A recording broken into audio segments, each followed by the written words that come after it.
ओम नमः सिद्धेभ्य ओम नमः सिद्धेभ्य ओम नमः सिद्धेभ्य। योगी जन ओकार बिंदु से सहित ध्यान जो सतत करें, भुक्ति मुक्ति सुख दाता से ओम नमः का ध्यान धरें। गन्धधारा समध्वनि निरंतर, पाप ताप मम नाश करे। जिन मुनि सेवित तीर्थ स्वरूपी, मां जिन वाणी पाप हरे। ज्ञान अंजनामृत शलाक से, मिथ्या मोह अज्ञान हरे।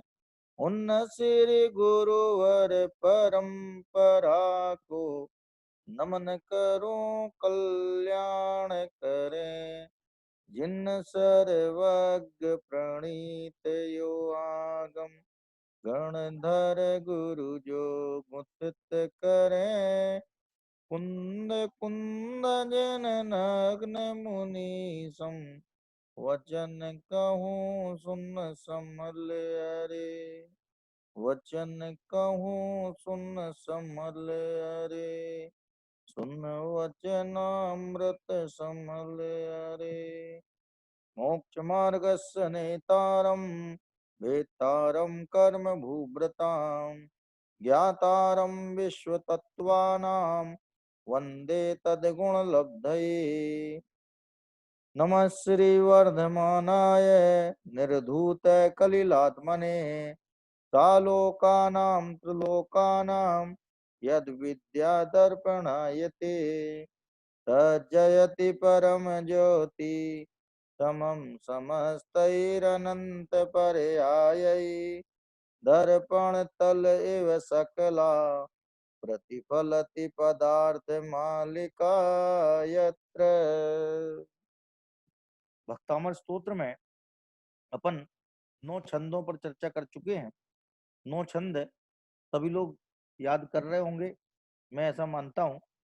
नहीं कर रहे हो तो जरूर से याद कर लें, क्योंकि ये अवसर ऐसा है ना कि अभी याद हो जाएगा तो हो जाएगा, और टल जाएगा तो टल जाएगा। क्योंकि जो ये सोचता है कि आज करें सो काल कर, काल करें सो परसों, और जल्दी जल्दी का परी है, अभी तो जिएंगे बरसों। तो वो वाली बात घटती नहीं है। अभी जो कर लो सो देन एंड देयर वाला हिसाब किताब होना चाहिए। तो ये छंद अपन इसलिए पढ़ते हैं डेली, जिससे वो उनका उच्चारण भी स्पष्ट हो जाए और याद भी हो जाए। तो अपन छंद प्रारंभ करते हैं। भक्तामरा प्रणत मौलि मणि प्रभाणा, मोद्योतकं दलित पाप तमो वितानम। सम्यक प्रणम्य जिन पाद युगम युगादा, वालंबनम भवजले पतितां जनानाम। यह संस्तुतः सकल वाङ्मय तत्वबोधा, दूध भूत बुद्धि पटुभि सुरलोकनाथै। स्तोत्रैर्जगत्कृतय चित्तहरैरुदारै, तोस्य किलाहमपि तं प्रथमं जिनेन्द्रम्। बुद्ध्या विनापि विबुधार्चित पादपीठ, स्तोतुं समोद्यत मतिर्विगतत्र पोहम्। बालं विहाय जल संस्थितमिन्दुबिम्ब, मन्यकैक्षति जन सहसा ग्रहीतुम्। वक्तुं गुणान् गुणसमुद्र शशांक कान्तान्, हस्ते क्षमा सुरगुरु प्रतिमोऽपि बुद्ध्या। कल्पान्त काल पवनोद्धत नक्र चक्रम्, को वा तरेतुमलमम्बु निधिं भुजाभ्याम्। सोऽहं तथापि तव भक्तिवशान्मुनीश, कर्तुं स्तवं विगत शक्तिरपि प्रवृत्ता। प्रीत्यात्मवीर्यमविचार्य मृगे मृगेन्द्रम्, नाभ्येति किं निज शिशो परिपालनार्थम्। अल्पश्रुतं श्रुतवतां परिहासधाम त्वद्भक्तिरेव मुखरी कुरुते बलान् माम् यत्कोकिलः किल मधौ मधुरं विरोति तच्चाम्रचारुकलिका निकरैकहेतु त्वत्संस्तवेन भवसन्तति सन्निबद्धम् पापं क्षणाक्षयमुपैति शरीर भाजाम् आक्रांत लोक मलिनीलमशेष मासु सूर्यांशु भिन्नमिव शार्वर मंदकारम् मत्वेति नाथ तव संस्तवनं मयेद मारभ्यते तनुधियापि तव प्रभावात् चेतो हरिष्यति शतां नलिनीदलेषु मुक्ता फलद्युतिमुपैति ननूद बिंदु आस्तां तव स्तवनमस्त समस्त दोषम् त्वत्संकथापि जगतां दुरितानि हन्ति दूरे सहस्र किरणः कुरुते प्रभैव पद्माकरेषु जलजानि विकास भांजे। तो इस तरह से 9 छंद और उनका अर्थ अपन ने समझा था। आज अपन जो है 10वें छंद पर चर्चा करेंगे। 10वें छंद पर 10वें छंद में ये बताया गया है कि हे प्रभु, इस बात में कोई आश्चर्य नहीं है कि जो आपके गुणगान करता है, आपकी शरण में आ जाता है, वो आपके ही समान हो जाता है। उदाहरण के लिए उन्होंने एक बात कही कि उस धनिक व्यक्ति से क्या फायदा है जो व्यक्ति अपने आश्रित को अपने समान नहीं बनाता है। माने सेठ जी मुनीम जी को कालांतर में सेठ बनने की बात बता दें तो इससे बढ़िया सेठ जी कोई हो सकते हैं क्या? माने ऐसी विधि बता दें कि मुनीम जी जो है कालांतर में सेठ जी बन जाएं तो उससे बढ़िया कोई सेठ जी उनके लिए हो सकता है क्या? कहने कोई नहीं हो सकता है। लोक में भले ही ऐसा ना होता हो, सेठ जी चाहते हैं कि मुनीम जी को मुनीमत तक ही सीमित रखो। यदि इनसे कुछ और ज्यादा बातचीत कर ली और व्यापार की लूप होल इनको पता लग गई तो हो सकता है ये हमारे व्यापार को ऑक्यूपाई कर लें, हैं। लेकिन लोक में भले ऐसा ना होता हो, लेकिन भगवान के पास ऐसा नहीं। भगवान तो स्वयं ये कहते हैं कि तुम भी मेरी तरह भगवान बन सकते हो। जिस तरह मैं भगवान बन गया, पर्याय में भगवान बन गया, तुम भी पर्याय में भगवान बन सकते हो। ऐसी काबिलियत, ऐसी योग्यता प्रत्येक जीव में है। त्रिकाल योग्यता है। कैसी योग्यता ये? त्रिकाल योग्यता। त्रिकाल भगवद शक्ति। क्या गुरुदेव श्री एक बात बोला तो करते थे कांजी स्वामी, वो कहते थे प्राप्तनी प्राप्ति थाय छे, प्राप्तनी प्राप्ति थतु નથી। कि जो बात पहले से ही मौजूद हो वही बाहर में उजागर होती है। जो यदि अंदर में मौजूद न हो तो वो उजागर भी कैसे होगी? जिसमें जिस चीज की लायकात नहीं है, जिसमें जिस चीज की ताकत नहीं है, वो बाहर में प्रकट कैसे हो जाएगी? तो कह रहे प्रत्येक आत्मा परमात्मा है। माने अप्पा सो परमप्पा, ये आत्मा परमात्मा है। ये बात शास्त्रों की है, लेकिन गुरुदेव श्री ने मुख्यता से सामने प्रेजेंट की, इसलिए उनके नाम से लोग कहते हैं। लेकिन ये बात तो मूल आचार्यों की है। अप्पा सो परमप्पा, ये परमा प्रकाश में ही लिखा हुआ है कि आत्मा ही परमात्मा है। क्या माने प्रत्येक आत्मा परमात्मा है। योग सार में लिखा हुआ है प्रत्येक आत्मा परमात्मा है। तो अपने परमात्म स्वभाव को प्राप्त करने की जो विधि बताएं वे हमारे लिए भगवान है। भगवान देते हैं इसलिए देव हैं। तो पूछा क्या देते हैं भगवान? तो कहले मार्ग बता देते हैं। तो बता देना, देना का भेद है कि नहीं देने का भेद है? किसी को कोई चीज हमने बता दी तो दी है कि नहीं दी? बताओ आप क्या बोलते हैं कि हमने उस व्यक्ति को ये बात बता दी, बता करके दी ना, बता दी ना।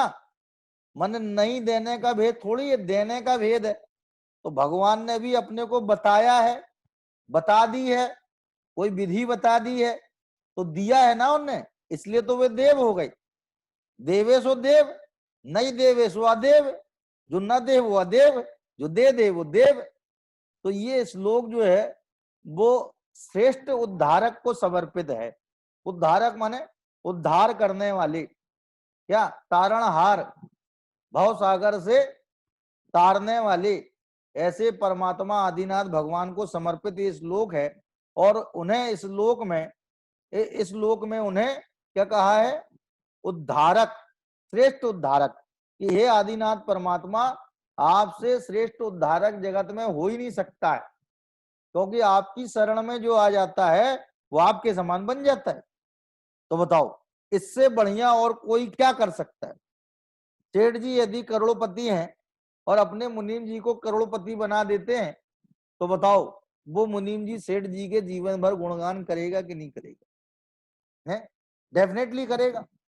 तो वो कह रहे हैं कि हे प्रभु, आपने हमें ऐसी विधि बता दी कि हम आपके समान बन सकते हैं, और आपके समान बनने में आपको कोई ऐतराज नहीं है। सेठ जी को तो पानी उथल पुथल होने लगता उनका, यदि मान लो मुनीम जी को दो चार खबर लग जाए कि कहाँ से क्या हो रहा है और कितना मोटा मुनाफा सेठ जी कितना बड़ा गावला लेकर के माल को बेच रहे हैं, तो उनके जो है थोड़ी भ्रकुटी टेढ़ी हो जाती है। अरे हमें तनख्वाह तो इतनी सी देते हैं ये, है, और जाने कितना पीट लेते हैं, कितनी रकम छाप रहे हैं, तो कितना नोट छाप रहे हैं, क्यों? तो माने उसके दिमाग में ये चीजें चालू हो जाती हैं। सेठ जी को भी पता लग जाए कि मुनीम जी के बात में, दिमाग में ये बातें चल रही हैं, तो वो भी किसी तरह से उससे किनारा करना चाहेंगे। क्या माने नाराज नहीं करके चुपके से उन्हें बेदखल करने का प्रयास करेंगे, बिना नाराज किए, कोई ना कोई बहाना बना के। तो लोक में तो ऐसा होता है, लेकिन भगवान के पास ऐसा नहीं है। भगवान कह रहे हैं कि भैया जैसे हम अपने स्वरूप को ध्या रहे हैं और आनंद पा रहे हैं, वैसे ही तुम स्वरूप को ध्याओ, आनंद पाओ। सबका स्वरूप आनंदमय है, प्रत्येक आत्मा ज्ञानानंद स्वभावी है, ज्ञान और आनंद से ही बना है। अब ज्ञान से आनंद का वेदन करना है। क्या करना है? ज्ञान से आनंद का वेदन करना है। तो ज्ञान कहाँ से लाएं? ज्ञान भी अपने पास है, और कह लें आनंद, कह लें वो भी अपने पास है। तो देखने वाला भी मैं हूं और देखने में आने वाला भी मैं ही हूं, माने दृष्टि भी मैं हूं और दृश्य भी मैं ही हूं। तो ऐसा अभेद रत्नत्रय जो है वो प्रत्येक आत्मा अभेद रत्नत्रय स्वरूप है। इस प्रकार की बात भगवान ने हमें बतलाई, और भगवान ने ऐसी बात बताई तो स्वयं भगवान के समान हो जाते हैं। तो वो कह रहे इसमें कोई आश्चर्य की बात नहीं है। माने उस सेठ की बात कर रहे हैं जो सेठ अपने आश्रित व्यक्ति को अपने समान बना लेता है। तो वो कह रहे हैं उस सेठ से कोई लाभ नहीं है जो अपने आश्रित व्यक्ति को अपने समान नहीं बनाता है। तो हे प्रभु, यदि आपके आश्रित आने पर, आपके आश्रित होने पर हम आपके समान बन जाते हैं, तो हमें इसमें कोई आश्चर्य नहीं लगता है, क्योंकि ये तो आपका विरध ही है, ये तो आपकी प्रसिद्धि ही है। विरध माने इस बात में तो आपकी ख्याति है, प्रसिद्धि है, कि जो आपके संरक्षण में आता है, आपके सन्निकट आता है, वो स्वयं आपके समान बन जाता है। इस बात को इसमें कहते हैं नात्याद्भुतम भुवन भूषण भूतनाथ भूतैर्गुणैर्भुवि भवन्त मविष्टुवन्ता तुल्या भवन्ति भवतो ननु तेन किंबा भूत्याश्रितम य इयनात्म समम करोति। क्या अनुप्रास अलंकार है इसमें?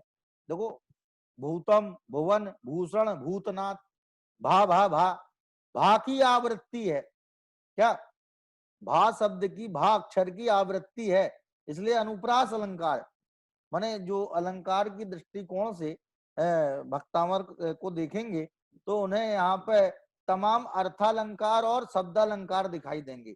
जो शब्दों का श्रृंगार करते हैं, जो शब्दों में शोभा लाते हैं, वे शब्दालंकार कहलाते हैं। अलंकार माने शोभा बढ़ाने वाली। लोक में आभूषण अलंकार किसे बोलते हैं?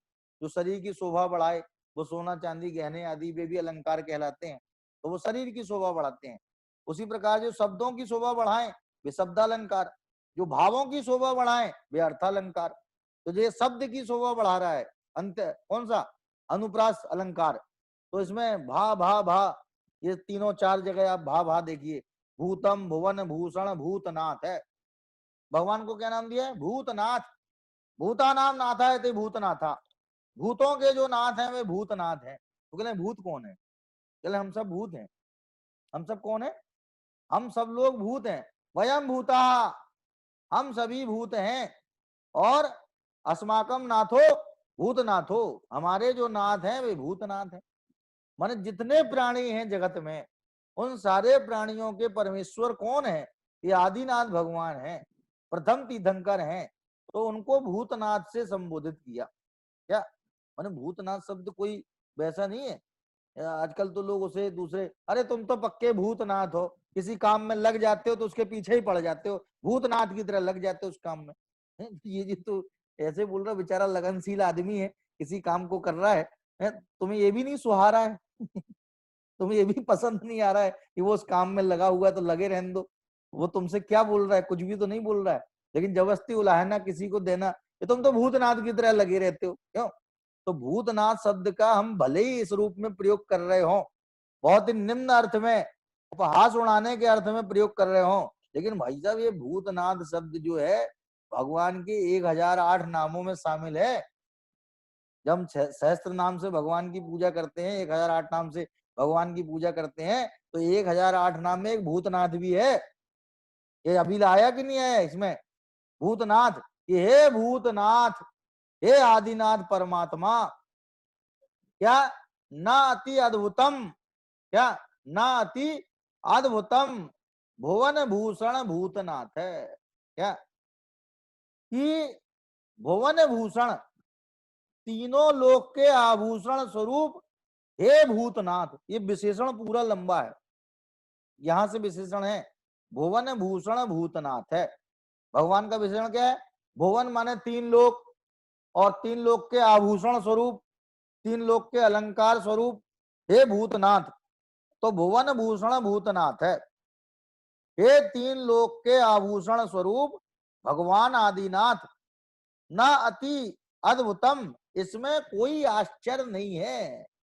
अद्भुत माने आश्चर्य, अति माने कोई अत्यधिक आश्चर्य की बात नहीं है, यह कोई अत्यधिक आश्चर्य नहीं है। क्या कि भूतैर गुणैर भुवि भवंतम अभीष्टु बनता, क्या कि जो विद्यमान गुणों के द्वारा, भूत गुण माने, देखो एक गुण होते हैं अभूत गुण, एक होते हैं भूत गुण। भूत माने विद्यमान। अब यहाँ भूत का शब्द अर्थ बदल गया, वहां भूत का मतलब था प्राणी, भूत माने प्राणी, और प्राणियों के नाथ भूतनाथ। इसलिए आप एक ध्यान रखना, एक शब्द से अनेकार्थत्वाद अदोषा, एक शब्द के प्रसंगवश कई अर्थ कर दिए जाए तो वहां कोई दोष नहीं है। जैसे उदाहरण दिया जाता है कि कोई व्यक्ति भोजन की थाली पे बैठा हुआ है, भोजन करने बैठा हुआ है, और उसने कहा सेंधव माने कि सेंधाव ले आओ, माने सेंधा नमक ले आओ। सेंधा नमक जो है वो खाने योग्य होता है और नमकों की अपेक्षा। तो उसने कहा कि सेंधा नमक ले आओ, और वो फायदा भी करता है, उसमें नुकसान नहीं होता कोई। तो कह रहे हैं लाहौरी नमक भी बोलते हैं, सेंधा नमक भी बोलते हैं उसको।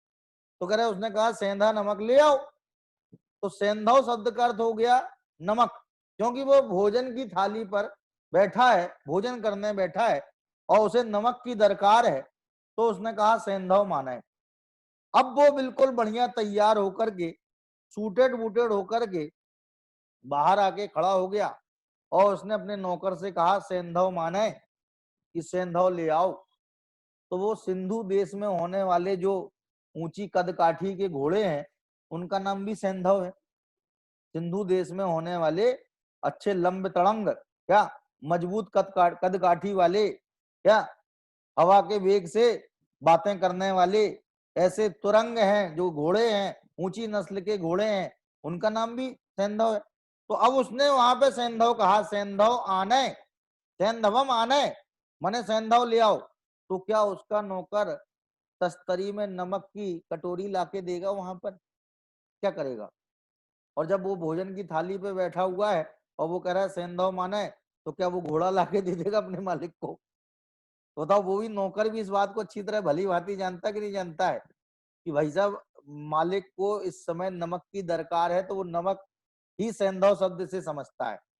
और जब वो तैयार होकर के जाने को खड़े हो गए और उनने सेंधव शब्द का प्रयोग किया, तो उसका मतलब घोड़ा है, नमक नहीं है। तो शब्द तो एक ही है, लेकिन उसके मायने बदल जाते हैं, मतलब बदल जाते हैं प्रसंगवश। जब जो प्रसंग हो उस अनुसार उसका अर्थ कर दिया जाता है। उसी प्रकार से भूतनाथ शब्द में क्या है? भूत शब्द माने प्राणी, और नीचे फिर भूतैर लिखा है। भूत माने विद्यमान, यहाँ भूत का मतलब क्या है? विद्यमान।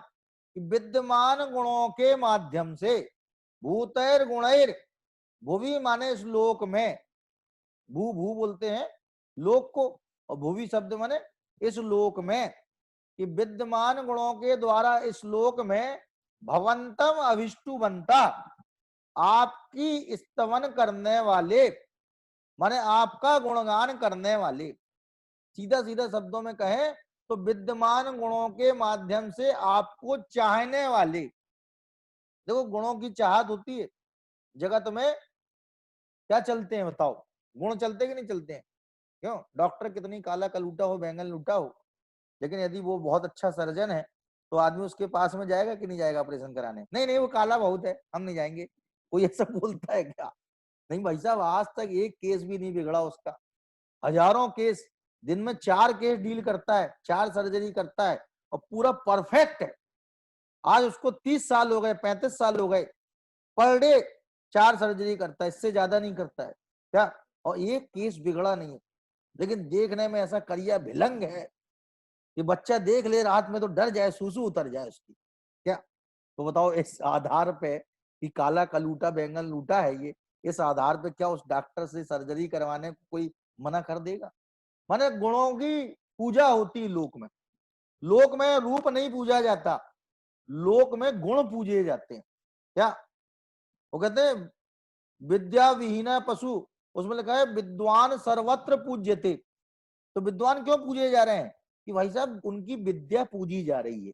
और चूंकि विद्या विद्वान के बिना नहीं रहती है, कोई हवा में तो रहेगी नहीं विद्या, इसलिए विद्वान अपने आप पूजे जाते हैं। तो वो कह रहे हैं कि जो भगवान के विद्यमान गुणों के द्वारा पूजे जाते हैं, क्या? जो आदिनाथ भगवान कैसे हैं? अपने विद्यमान गुणों के द्वारा पूजे जाते हैं।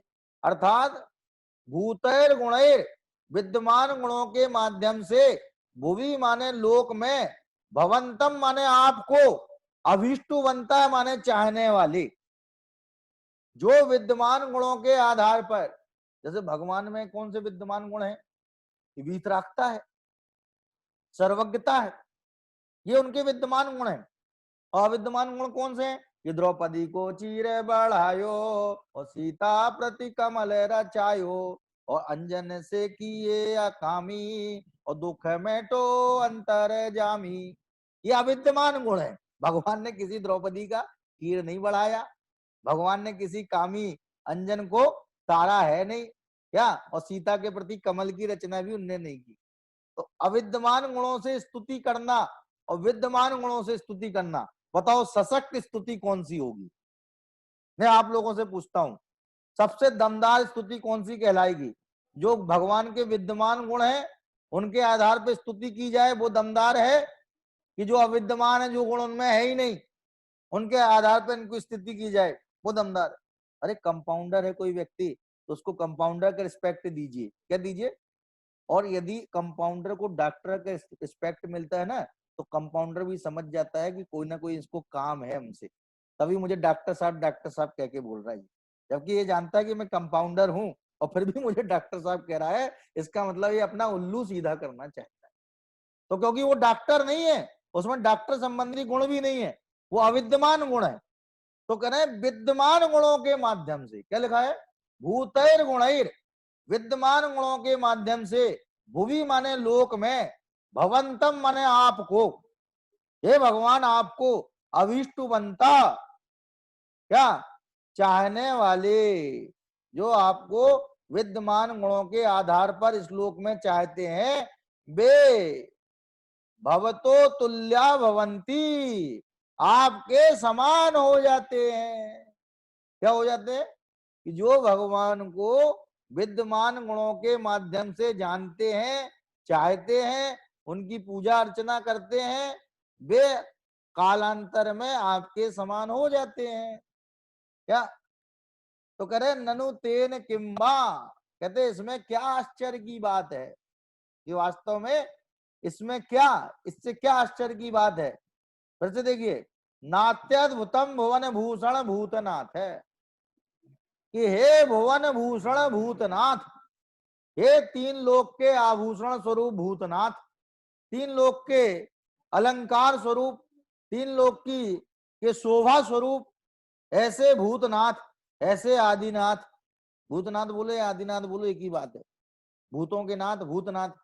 तो कह रहे हैं हे तीन लोक के आभूषण स्वरूप भूतनाथ, न अति अद्भुतम, इस बात में कोई आश्चर्य नहीं है। ना अति अद्भुतम, ये कोई अति अद्भुत बात नहीं है। क्या?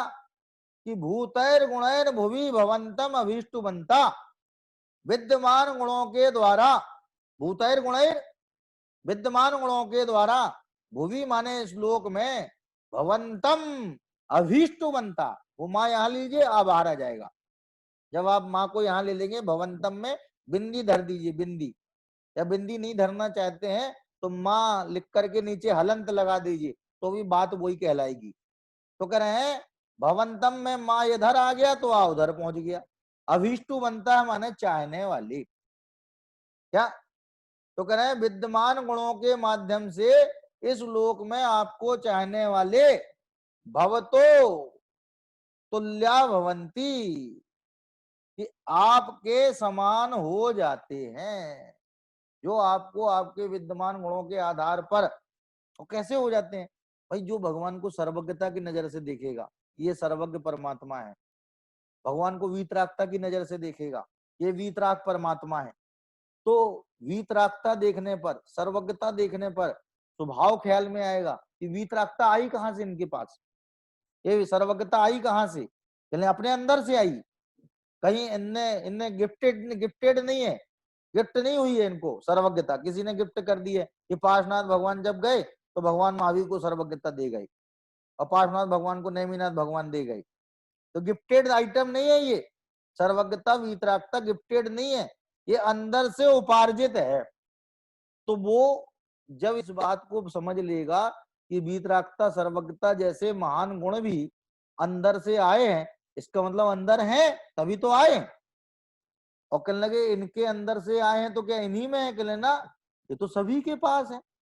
जो अपने स्वभाव को देखेगा उसके प्रकट हो जाएंगे, तो उसे अपने आप रास्ता मिल जाएगा भगवान बनने का, बशर्ते विद्यमान गुणों के आधार पर भगवान की स्तुति की जाए।